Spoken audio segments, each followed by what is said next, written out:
Hey, hey, everybody. Hope you're having a fabulous day. It's Friday or Friday or whatever people say now. I'm old. I don't know. It's what the kids say. So, welcome. For those who don't know, I'm one half of Salt and Sass. Everybody, my name is Mandi, and we have a special guest today. We're trying to do more of our You're the Expert segments. We do them on the podcast, as people know. And hey, Jeremiah, thanks for popping in. And we have a guest today who is also familiar with board games and games, the field of games, but also is doing some other things in the academic world. And that is Christopher Carbone. Welcome, Christopher. Or Chris, you said is okay to call you. Let's back it up a little. I didn't mean to interrupt you there. Also, while we have the chat kind of doing their thing, I also wanted to let you know that chat, please ask questions. Oh, yeah. Put questions in the chat if you have questions for Chris. You know me, I'm kind of like old hat. I've been here for a while. So throw the questions in for Chris. I'll have my own questions. And then Chris will kind of take us through some things he wants to talk about. So, yeah, please feel free to put them in and we'll get to try our best to get to them. Okay. All right. I think audio is good now. We're going to hope it's seemingly good. So we're sticking with that. Okay. So we finished talking about our dominoes. We did touch on cultural aspects of gaming. Cultural social is always important. Yeah. And Jeremiah, thank you. Jeremiah, walking in on a game events is still pretty intimidating, even for me who's been playing for a while. And it absolutely is. I remember our local game place that I go to here. I was like, oh my God. Like I just walked in and they're lovely. But when you walk in, I don't see anybody that generally looks like me. This is when I first started going. It's like older. It's like an older crowd. And, the person who runs it is more on the shy side, but very nice. But as someone, it's intimidating. And I was just like, oh, so I'm like, I'm just going to try. But anybody else may have just kind of walked out. You know what I mean? So I totally get that. Yeah. And like I said, Manny, same here. Yeah. So many gaming places, so many gaming stores, so many conventions, so much experience in working in media for many, many years. And as always, walking up to a table full of people about to start a game is like next level anxiety. Oh, for sure. It's just like it hits all the different boxes as far as like, I don't know these people. They're strangers. Are they going to like me? Am I going to know the game? Am I going to make a fool out of myself? Like all of those kind of different anxieties about those things. So, but again, we talked about how games are a cultural invention, and it's because it creates community. So engaging in the local friendly game stores and the conventions and people at the table are essential for our mental health. And we started Board Gamers Anonymous because we felt anonymous going out to the game stores. We felt left alone. We felt like the other. We were the people that were sitting, alone by ourselves at the table. And we wanted to create a digital third space where people felt connected, because typically we don't feel connected in the larger world. So from the podcast, then to the idea of like, hey, there's a lot of professionals out here that are doing really smart stuff, tremendous stuff from many different industries and fields of study.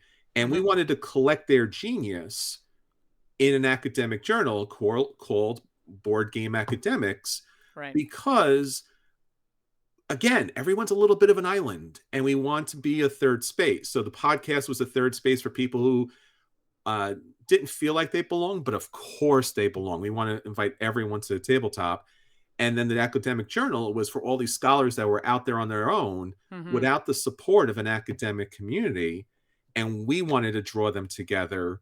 And also we have these academic essays called Victory Points, which we want people to tell us their specific stories about their community engagement and their feelings about tabletop gaming.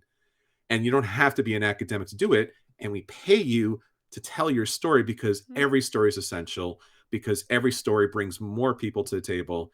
And the thing that tabletop gamers want more than anything on the planet is more people at the table. Sure. It's always hard to get people to the table. Won't you join us at the table? So exactly. Yeah. So I think that's an experience we all share together.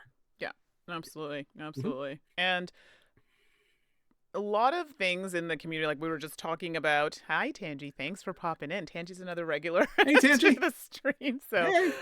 yeah, so we appreciate you coming in. We're just getting the conversation started. So, just Yes. to repeat for everybody, please drop any questions or comments. We appreciate them in the chat. The Sure. videos will also be available on VODs, so here on Twitch and on YouTube, and also we'll add to the podcast.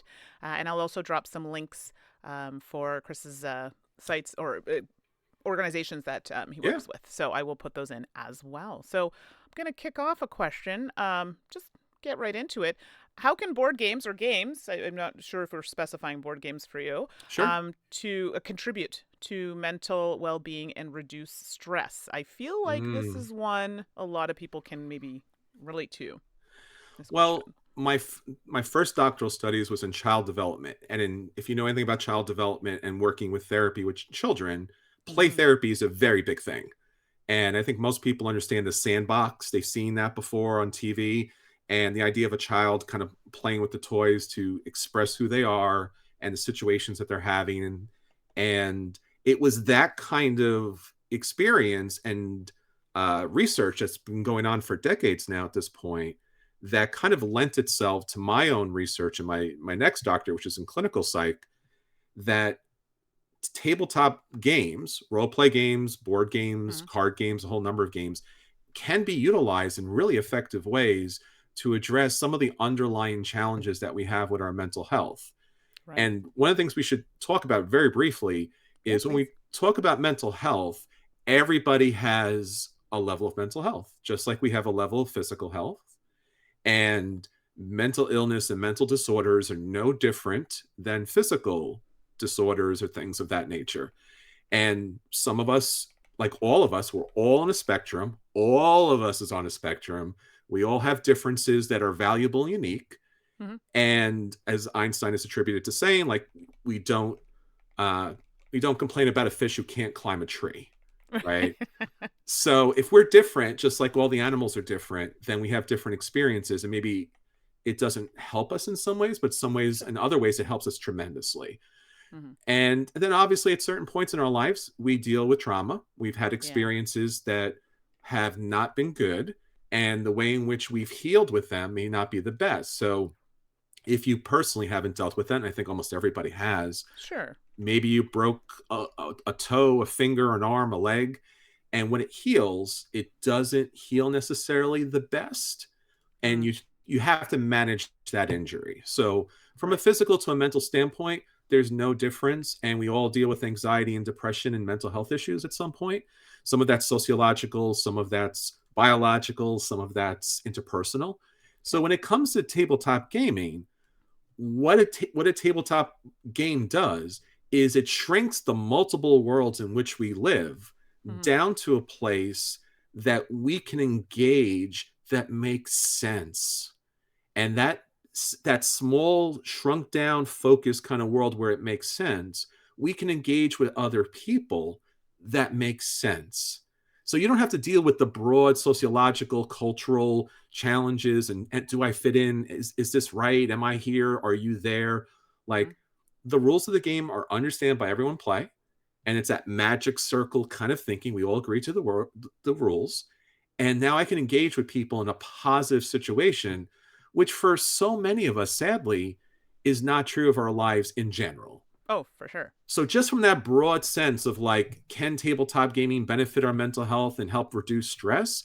100%, because the world can make sense in that moment.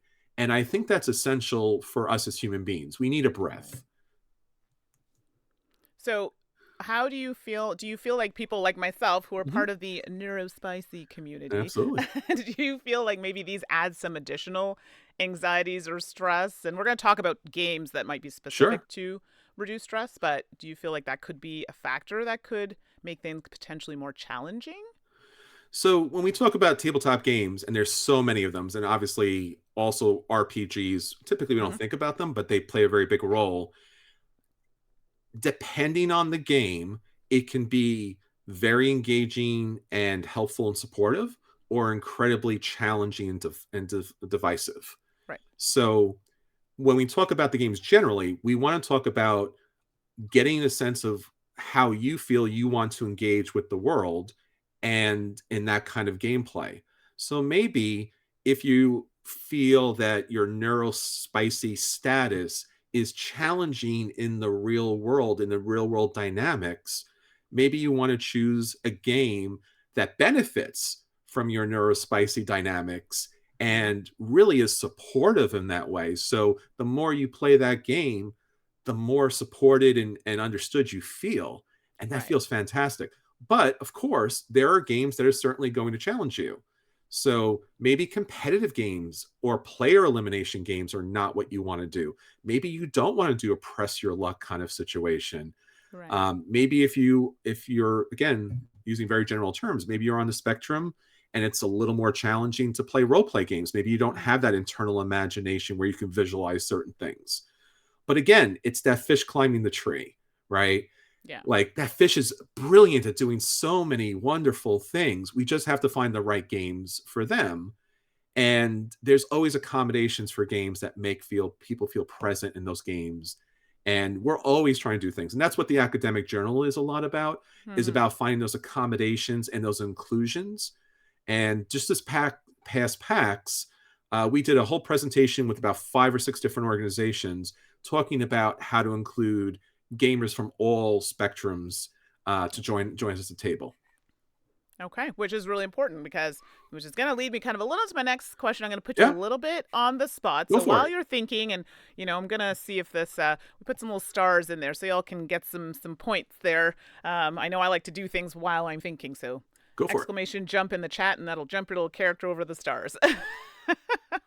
um, are there specific board games that you feel might be better for promoting relaxation, mindfulness, these Sure. sorts of things that we're talking about? And chat, if you can think of some games, that you feel promote these things, please drop them in there. I'm always looking for some suggestions.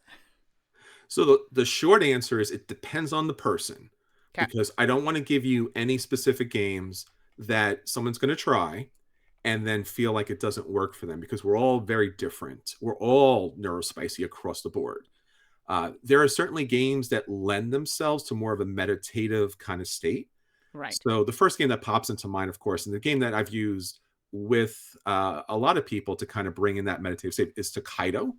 Okay. And Takedo's great for a couple of reasons. When you play a tabletop game, depending on your particular status, way too many colors, way too many symbols on the board, way too Right. much artwork. The graphic design may not be conducive to like easy learning. Mm-hmm. Um, Takedo is a very simple, straight kind of board setup, and the actual actions are just you take your character and you move one space, and then you do the thing. Um, because Mandy, the thing that really when people find things challenging, and we talk about this a Yeah. lot in tabletop gaming that probably outsiders don't really understand. We talk about Sure. crunch, we Yeah. talk about weight. What we're really talking about is cognitive load. Right. So one of my favorite games of all time is probably oh geez, so many of them as well. Dominant Species, right? Okay. It's cones and cubes, right? For days.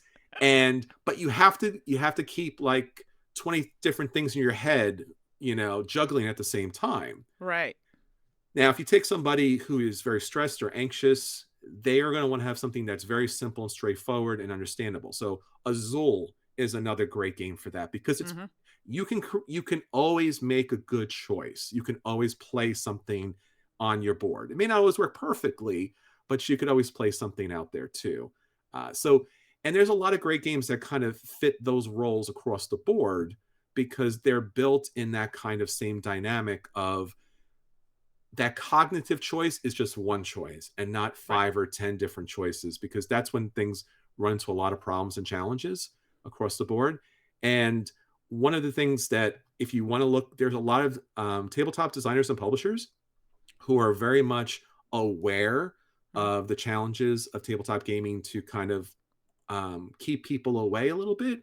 So, for example, there's a game called Emberwind, which is a role-playing game by Namavor Tabletop Games. Oh, I gotta look this up. Oh yeah, and they have a role-play game that's specifically built from the ground up with a number of different issues and concerns in mind, from dyslexia to being on the spectrum. So you can Oh. play a role play game even if it doesn't necessarily seem like it works for you directly.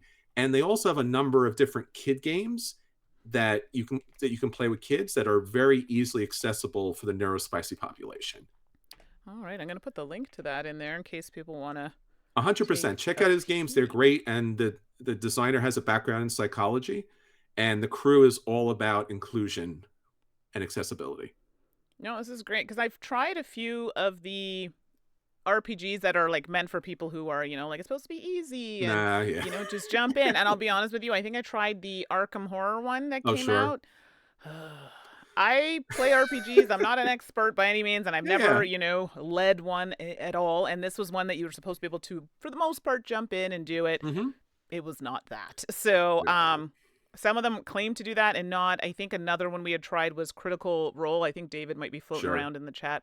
And I find that one is very straightforward. So that's another one that people can take a look Absolutely. and see if they'd be interested in trying, because I find it does that as well. So, no, that's great. And if Yeah. anybody has any, or if you have any other suggestions for games that might be useful for, promoting that inclusion, that would be because really this nice. way it brings more people to the table. You actually get games to the table. And if you ever played role play games, it's almost impossible to get people to the table. Oh, And absolutely. so, yeah, Emberwind is definitely something to check out. Okay, so that actually answers one of my questions about talking about specific games or formats that Sure. tend to work. And I know in the job that I do, Yes. I'm a teacher by trade, but I work for the federal government. So I do work with more adults now in Mhm. education. And we use a lot of RPGs for Yes. communication, or just, when we're doing any type of kind of workshop, leadership, that sort of thing. I just find they tend to work a little bit better. So, Yeah, thank you for that. my dissertation is on tabletop role play games as a clinical modality for mental health. Mm-hmm. So very much there's something very unique about tabletop role play games where we as people, we carry our world with us. So we bleed into the characters, as they would say. Okay. And now we are kind of connected to our characters. So when we role play, we can play out those different emotions and anxieties and challenges Mm-hmm. without feeling the impact, because we're not dealing with our boss, we're dealing with a dragon. And Right. I don't need to worry because I have a plus 20 axe with me. So we're good to go. I find RPGs are a little easier for accommodation. I'm not saying that board games can't Sure. be, but I do find RPGs, you can kind of mold them to fit what you're trying to do. Yeah, there's some visual and there's some mental kind of challenges we have to put together, but there's a lot of ways and a lot of opportunities to provide accommodations across the board. Okay. Mhm. No, this is great. So I do have a question. I know you touched on Yeah, it a little bit, and we talked about board games being adapted potentially for people who have experienced trauma or sure. struggle with mental health. I know you touched on it a little bit, but I know we were just talking offline about how we're at the age where, unfortunately, there are people who are, not no longer a part of our lives or things Sure. like that. And so we're dealing with a lot. I'm not saying this can't happen at any age. It 100% can. Yeah. I don't know about you, but I feel like I'm Of in my course. 40s and I'm just like, wow, all these things are happening. So um, what way can we use board games to kind of deal with that? I know you touched on it a little bit, but is there like a specific way, just us, general folk, or something that we can do to make people who are in that position, Yeah, how I can we make think them feel best? generally what we try to do, especially in times of trauma, is we are looking for control, and we feel a very much a large loss of control.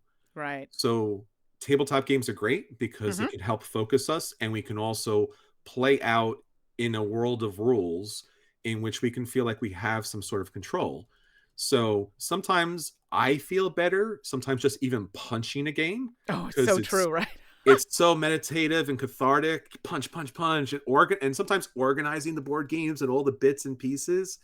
One of the things that I think works really well, especially when you're dealing with those situations, Mm-hmm. is solo gaming. Now, Interesting. I'm not a big solo gamer, Okay. but there is something about playing a game, setting up a game on the tabletop. I am the person in control of that. If I'm not feeling like that didn't play out so well, I could just redraw those things again. It's fine. No one needs to Right. know. No one needs to know. And typically solo gaming, you're just playing against yourself for a better score. Mm-hmm. So you can kind of incorporate your own challenges along with the solo game. And it's a big puzzle that you can take on at your own pace. So something that gives you control, something you can do at your own pace, Right. something where you can make mistakes, something you can come back to as you feel confident at that time, or something that you just need a companion for that time. And sometimes games allow us to do that too. So a Yeah. lot of solo gaming is great for that.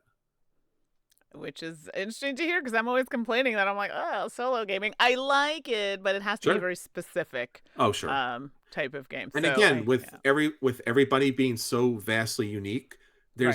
there needs to be, there's not a one-to-one situation, but there's dynamics that work better for people either generally or for certain populations. Absolutely. And I Mhm. see Jeremiah has put something in here. I like my mid heavy games that I can intellectually immerse into, especially typical Euros. I like exploration and engine building, mostly because I can distance from the competition and just figure out my own system. That's a great point, because that's been always one of the criticisms about Euro games. It's like, Hmm. "Oh, you're just playing a solo game." I'm like, "Yes, I am I am creating my own tableau, my own engine. I'm Yeah, snowballing different actions and abilities, and I'm just it's chaining all that stuff that together is so great, and right.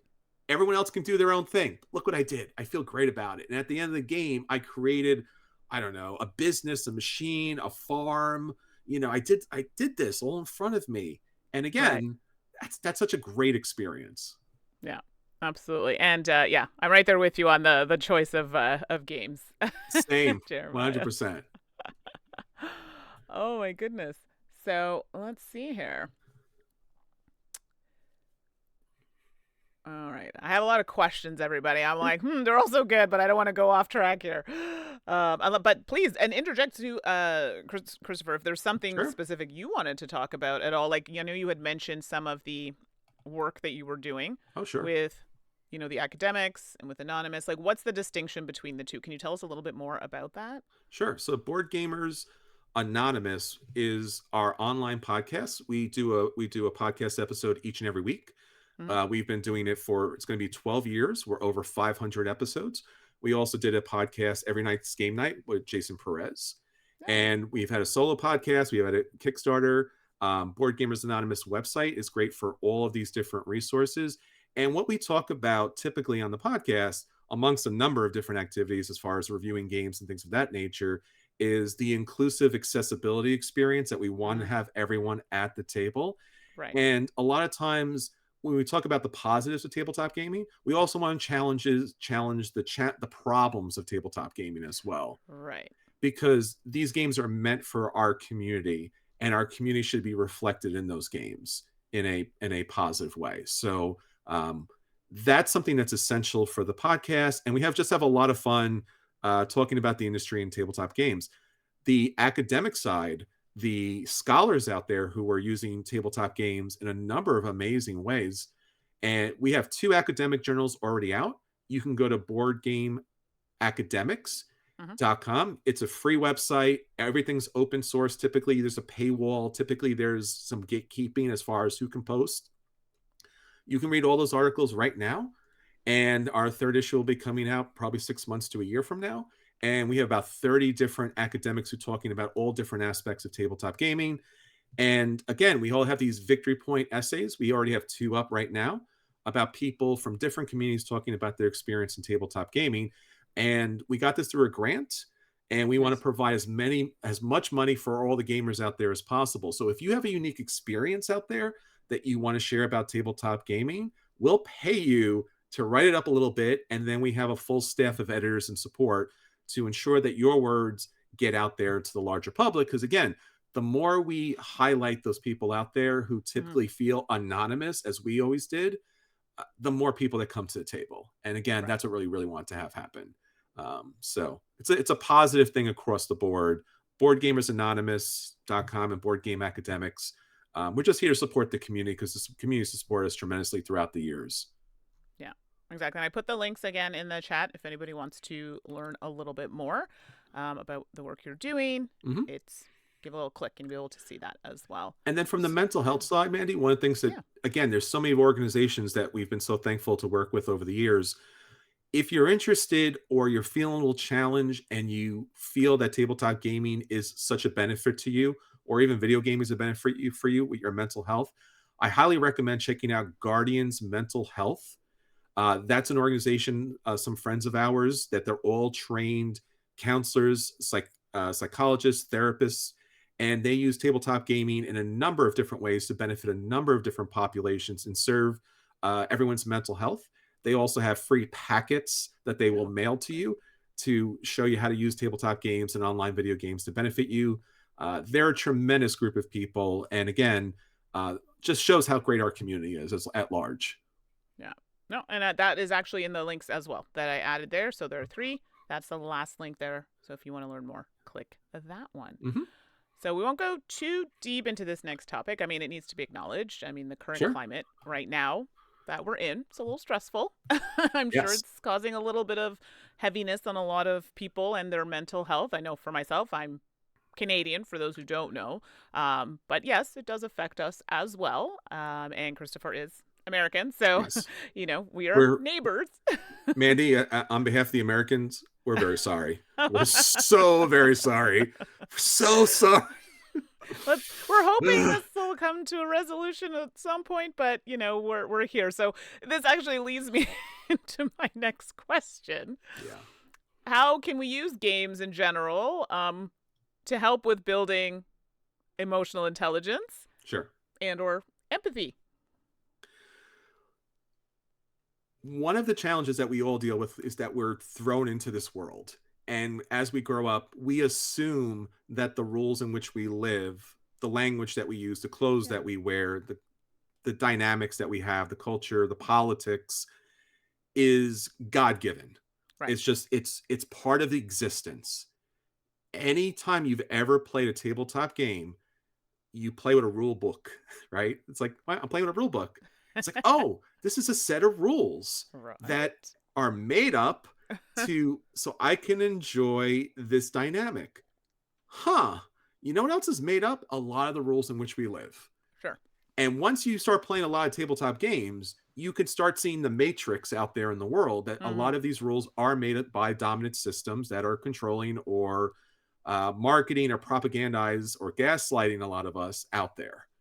So the one way in which we can improve our emotional status, our empathy, especially our cognitive abilities to make better choices is through the education and the engagement in tabletop gaming, because it does create communities. I can sit down with people that are unlike me, who I've never met before, and learn that we can be on the same team. I can play a co-op with somebody who has 100% different political identifications or religions or backgrounds or nationalities, and like they're part of this community. We're one, and it's just wow. Outside in the other world with all those other rules, I am told that I am separate and unique and different, and I should feel that way, instead of feeling like I'm part of a community and the person to the left and right of me, in which I'm building tableaus against, is really my community. So through that, I've come to learn about what really matters. And having been a career director for 20 years in higher education, a lot of people want to learn, how do I build communities? How do I learn the skills to be able to compete with people who seem to be in a better position but doing worse for others? Tabletop games, you play a bunch of great Euro games. I'm a psych major, but man, do I know logistics, because I played so many Euro games. I know how to build communities.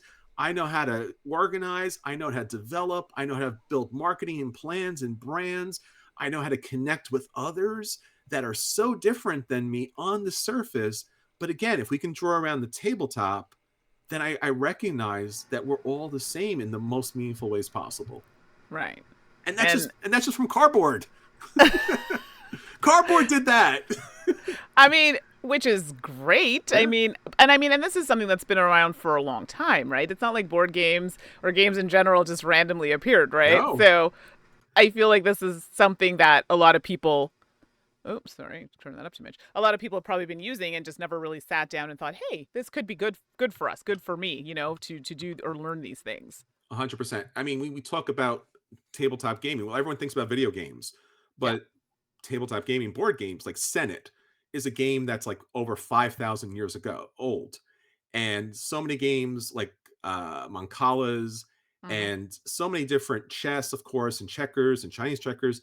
They're very much part of our culture. And again, by playing games or just by playing as children or just learning new rules, Yeah. we can change the culture around us because we realize that the rules are not in stone, that the rules are made up. And we can choose the best rules, not just for our games, homebrewing those things, but we can choose the best rules for our society as well.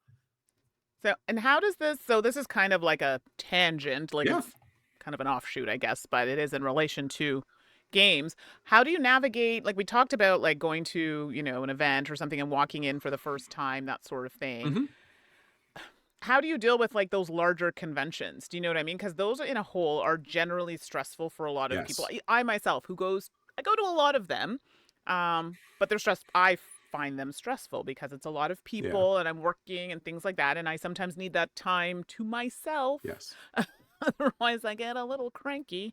And like how can we use those events to bring people closer, I guess, closer together? Because I mean, I do work with Gen Con, Rose Sure. Gauntlet Foundation, and we have rooms and, activities and things that we promote to kind of make some safe spaces for people attending the conventions. But what can people do on a whole, like whether it be through games, through activity, or some other means, make those places more comfortable? Yeah. I think for all of us, if you're involved in the tabletop industry, I think most of us on some level, we have either educated ourselves on how to play a board game Mm-hmm. or taught other people board games. Right. So I think, and what I have done, what any situation I get involved with, whether it's a local game store or a meetup or a convention, is to, as much as you possibly can, keep an open chair at Mm-hmm. whatever table that might be and make it known that you're looking for other players. So a lot of conventions do incorporate some sort of symbol system or flag system to let people know that you're looking for other gamers. Mm-hmm. And outside of maybe college, and even college is somewhat problematic, but outside of college, I mean, tabletop conventions are a fantastic way to meet new people and learn new things, but you have to create a space for them. Right. So while the private, individual, quiet spaces are essential for people to feel like they can engage in a manner that feels best for them, Right. I would I would encourage everyone out there, I would challenge everybody out there. When you're in that main room and there is the noise and there are the people and there is the loud gesturing back and forth, can you create a space? Can you hold a space for that person that's coming down the aisle and just looks over at your game? Can you stop? Can you explain the game? Can you ask them if they're interested? Can you be the advocate? Can you be the ally in that circumstance? It's not enough to have those separate individual spaces that are off from the main hall. We have to create that main hall to be a safe, open space for everyone at the table. And it takes each and every one of us to save an extra seat at the table so that people can join us. Yeah. And that can be hard. It's 100% hard. You have to negotiate with your table. You have to negotiate with that room. But I think it's worthy. I don't think there's a person out there. I don't care if you have the most hate in your heart.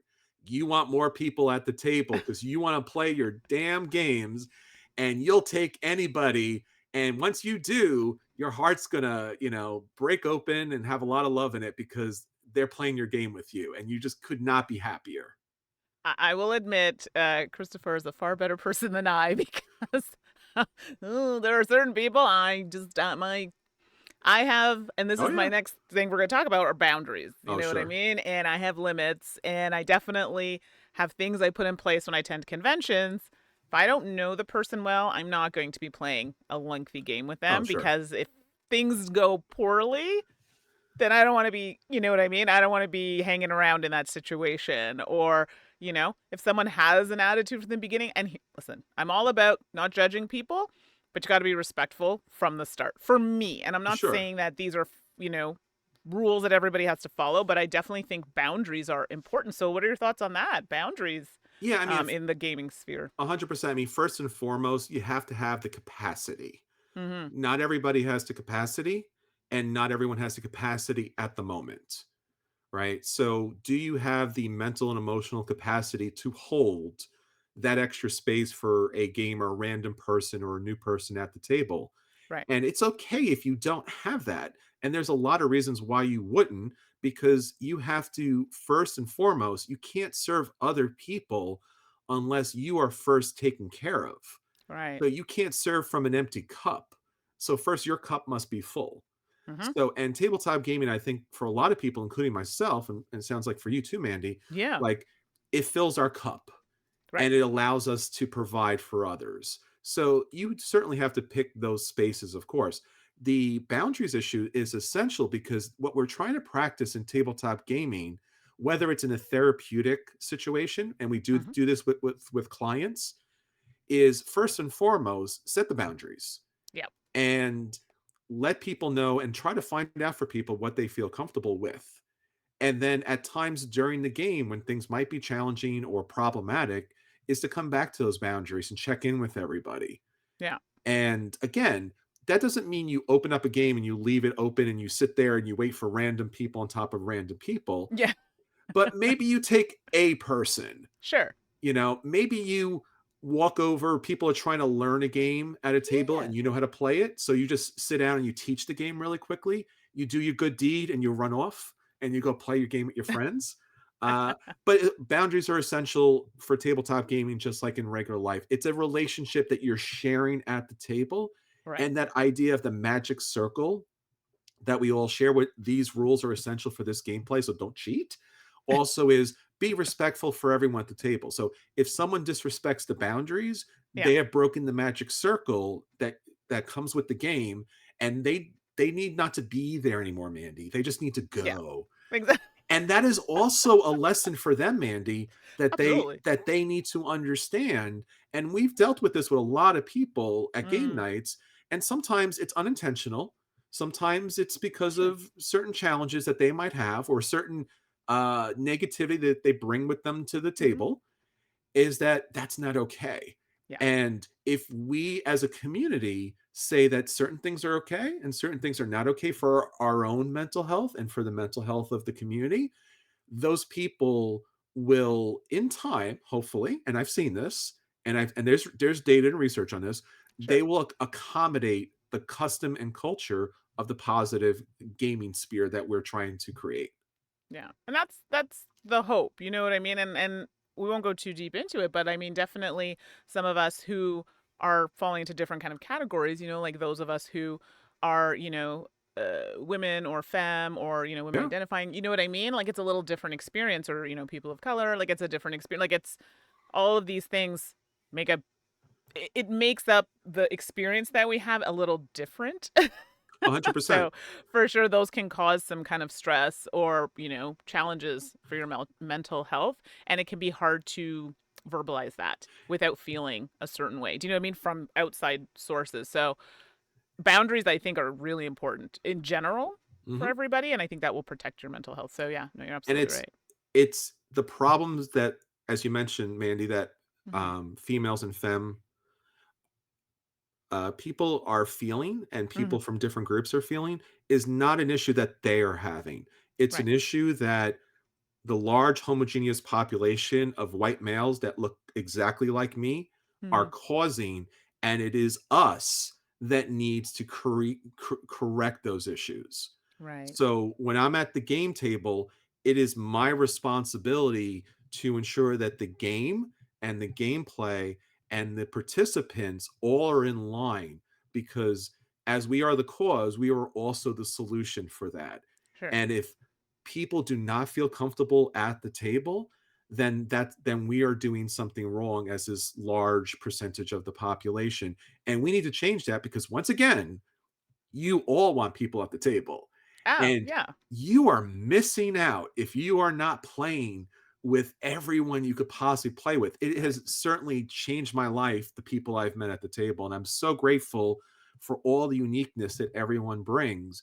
And you should be damn jealous that I get that because I create the space and you don't. I am Yeah. laughing at you if you're not doing that. So Right. join me in finding out how you can do that, and our academic journal does a great job of that, because it's not just the population, Mandy, as you know, sometimes it's Yeah, the games. Sometimes sure. the games are challenging and problematic on their Right. own, That's a whole and other conversation. 100%. Absolutely. So the more we can do, the better. We have to be an intelligent, active community of ally and support throughout the way, because it should not have to be this way when the games create community. Yeah, and Tangi popped in and said, "Wow, well said." Oh, So thanks, Angie. that's great. I'm glad that's something that you can resonate with, and I know Tangi as well. We've hung out at conventions, and people who know me or have played with me uh, will know. As soon as you sit at the table, for the most part, you know the experience we're gonna have is really cool. It's fun, and Yeah, I love that we can have conversations like about some of the things that we're talking about right now, and everyone's engaged. Everyone's interested in learning more, like a different perspective, but we're also still playing the game and having fun, and no one is disrespecting boundaries. People are taking it in, and I sure. like that for me. Do you know what I mean? And I feel like if anybody can't be a part of that for whatever, that's fine. That just Hmm. doesn't work for me. And Tangi, yeah, so Tangi knows, like, for sure. Like, we've had conversations, but they've been great. They've been fun, and we're still playing games, but still having important conversations that affect all of us. So, That's true. yeah, so no, that's super great. Um, I wanted to, before, there's a game that I actually received. I think I can talk about it. Ooh, it's, fancy. I think so. Wait, what's the date? I think today is the day. Oh my gosh. Yes. I hope so. If not, I'm sorry. But I'm not gonna go too deep. I haven't even opened it yet. It just came. Okay. But it's called Finding Calm. It's Ooh. coming to Kickstarter, and I was interested in it because my brother is a social worker, Hmm. and he has his own practice in Montreal, so Hmm. Montreal. And it's a solo or slash cooperative game designed to still your mind and help you lead a calmer, more mindful life. Hmm. I thought this was interesting. I think it uses Oracle inspired cards, so like tarot cards, and it definitely feels like it has. I played a lot of solo RPGs, that Sure. kind of vibe to it. I don't know. Have you seen this? I'm actually curious to see if it was developed in collaboration with a Dr. Sylvie Guerra. Sure. So I don't know if you've heard of it. What are your thoughts on these types of games? I've actually seen it Oh, at you PAX have? Unplugged. Yes. Okay. Met with the publisher there. Oh, fantastic. So I have firsthand kind of general experience. The artwork is some of the best I've seen in a tabletop game in Oh, a very fantastic. long time. Gorgeous, beautiful, wonderful representation throughout. The gameplay itself is not, it's more of a game experience, I would say, than a game. Okay. That's fair. Okay. So it's a lot of placing cards in tableau and flipping the cards. Okay. Uh, and that certainly can be engaging, especially with the artwork there. Uh, Mm. Gameplays wise, Okay, so more activity it's more of an versus activity and an experience gameplay. of that Okay. kind of, yeah. And the book itself comes with a lot of, like, depending on the outcome of the tableau, here is a helpful meditation to think about. And I think for that, I think it's very helpful. So could you like more reflective? It's a more reflective, like, what you do on the actual table isn't Mhm. really effective or essential. Got it. It's going to have an outcome, and then you're going to read the book, and then the book's going to Okay. have a page on a thing, and that's where the doctor comes in. Oh, see, I like this. I like it because there's this. It's a story. Maybe it's my story, but it's a story nonetheless. And I love anything that engages me into some kind of narrative element. Sure. Oh my goodness. Oh my gosh, time flies. So before we have a few more minutes, so we'll leave it open if people have questions, but I will give you some Mhm. time if there's anything that you wanted to talk about specifically to the chat. If not, no pressure at all, but if there's something you want to talk about that we didn't cover, we still got a few minutes here. Sure. Again, tabletop gaming has done so much for me. So I think one of the most important things that we tend not to think about when we're having fun is what's happening while we're having this kind of fun. What is it Sure. about the activity that's really fun for us? And I welcome your chat, and I welcome all the people who are listening to think about what aspects of that kind of gameplay experience is really essential to the fun and the dynamics and to the mental health support that it's providing for them. Because we don't do any of these things by accident. There are some Uh, reasons why we gravitate to certain games, sure. and certain experiences kind of are more engaging and beneficial, and some games kind of push us away. Like, I as much as I love tabletop gaming, I'm not the biggest social deduction person. I'm not like a werewolf person at the Me neither. table. Like, it's just like, who could it be? Is it me? Is it you? I'm like, I don't know, man. Like, sure, it's a Yeah. thing. And it's not to take anything away from the game, but Right. that's not my dynamic that I'm looking for or feel that's nurturing or feel like I'm making interesting decisions. Sure. So, if there are games that you really love or enjoy, if these games are in your top 10, top 100, or if these games are in your collection, take a look and see and think about what are the elements and aspects of those games that really, make you feel good. And it Mhm. can be a social deduction game, of course, too, but it could be different dynamics that really work for you. And then you want to repeat that process as much as possible. Find other games that are very much alike that. Sure. And No, that that's makes a good. great experience. Good piece of advice. And Jeremiah in the chat is saying, same with social deduction. It's kind of the opposite of staying inside a magic circle for me. Yes. It's interesting how we don't. The reasons why we are not fond of it. Like I am also not a fan of social deduction. I love deduction. Yes. Not a huge fan of social deduction, but for me, it's the whole. I like working in my own little Yeah. area. And if I have 100%. to deal with somebody or, interact, I'm okay with that. But I still have my area and I don't have to sit here and like, okay, yeah, I just find it mentally exhausting. It is.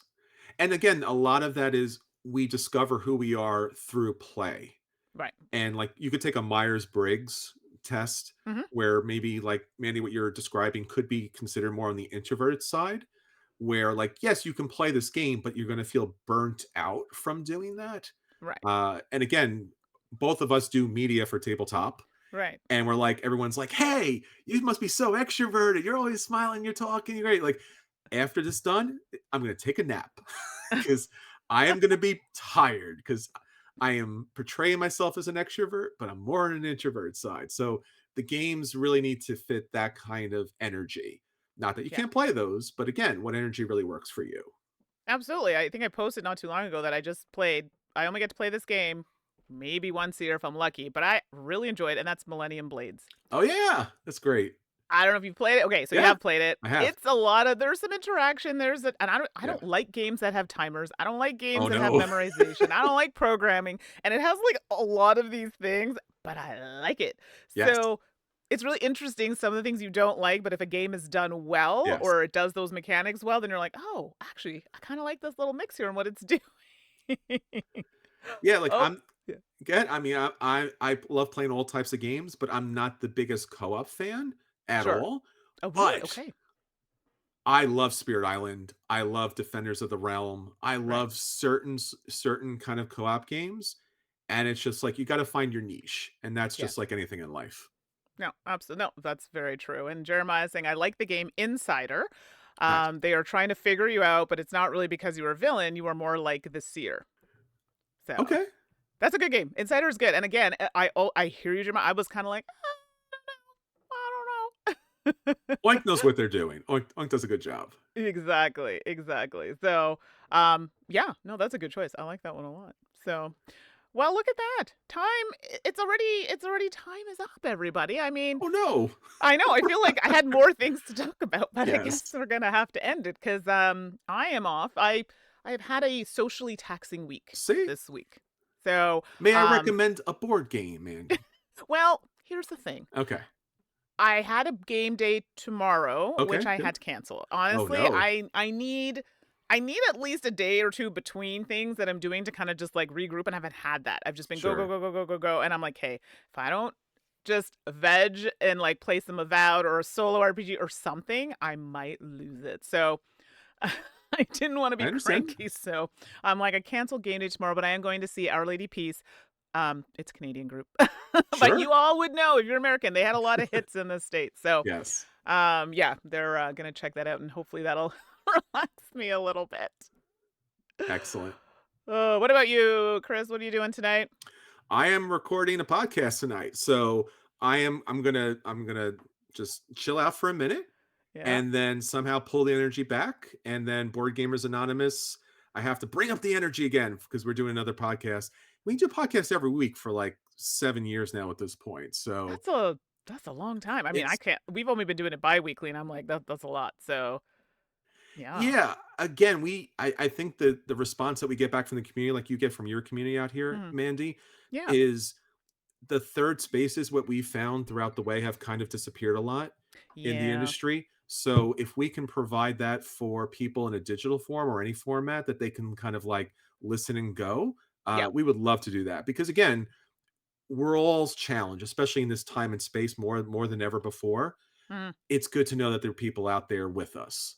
So, Absolutely. and we're out there with you too. So, anybody who's listening out there who is feeling the challenge, you're not alone. And there's so many great people out there that want to walk with you in those situations. And if it's mental health, we definitely want you to kind of talk to a mental health professional because Yes. not only are they going to benefit your mental health, but they're also going to benefit your game playing too. Absolutely. And there's nothing wrong with it. Hey, I see someone once a month. Gotta have someone to talk to. It's important. 100%. It's You essential. know? Absolutely. So no shame in it at all. If you have the opportunity to do that, you totally should.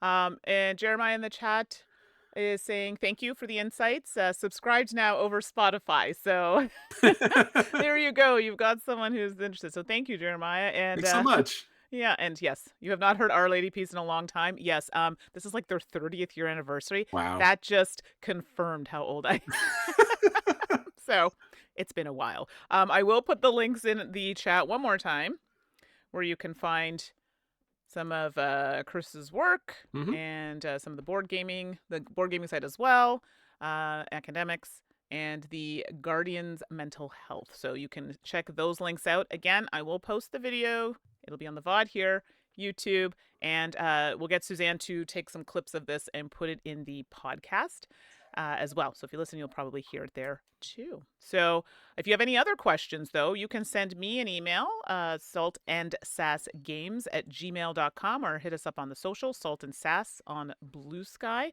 Or you can find me on Instagram, a few other socials. That's 613 Mandy. That's Mandy with an I. And Chris, before we sign off, where do you have socials that people can reach you at Yeah, all? you can find us at all the different things, Blue Sky, Facebook, especially our website, Okay. boardgamersanonymous.com and Board Game Academics. The websites are the best place to find all of our stuff Mm-hmm. because we post a lot of podcasts and print work out there and the academic journals. But more importantly than anything, come to Board Game Academics, check out these wonderful articles that benefit your mental health. And also, there's Victory Point essays. Check those out because we really want to hear about your experience in tabletop gaming and we'll pay you so that you can get your Yeah. voice out there. There's two amazing essays out there right now. So if you check those out, I think you'll be really impressed by all of our great community members that are out there utilizing tabletop gaming in a lot of great ways. Amazing. So yeah, please definitely check that out if you're interested. And again, if there's anything you're missing or need help with, you can always email me as well. I'll be back tomorrow, possibly solo, doing a game. So we'll see if Suzanne can make it. If not, I'll be doing something on my own. Uh, oh, is that say Maratha? Sorry, I'm like, I swear I'm getting old. I can't see. Well, I think that says Maratha. I'm so sorry if I'm saying that wrong. Thank you so much for Thanks. joining. I know we're just finishing off now, but like I said, you'll be able to watch this on one of our channels. So thank you so much, Christopher, for being here. We appreciate you. And I did. Okay, thank you. Nothing is worse than when people say your name wrong. It's really frustrating. So I try. Aw. Well, thank you, Mandy, But for having me, and thank Suzanne and everybody out there in your community for joining us at the table. It means a lot, and keeping tabletop gaming happening. amazing. So thank you so much. And Christopher, stay on the line. We'll have a little chat offline. Everybody else, have a wonderful, wonderful weekend. Bon fin de Yay! semaine. Yes, got to throw in some français aussi. And we'll see you all next time. Have a great weekend, everybody. Bye Take bye. care, everybody.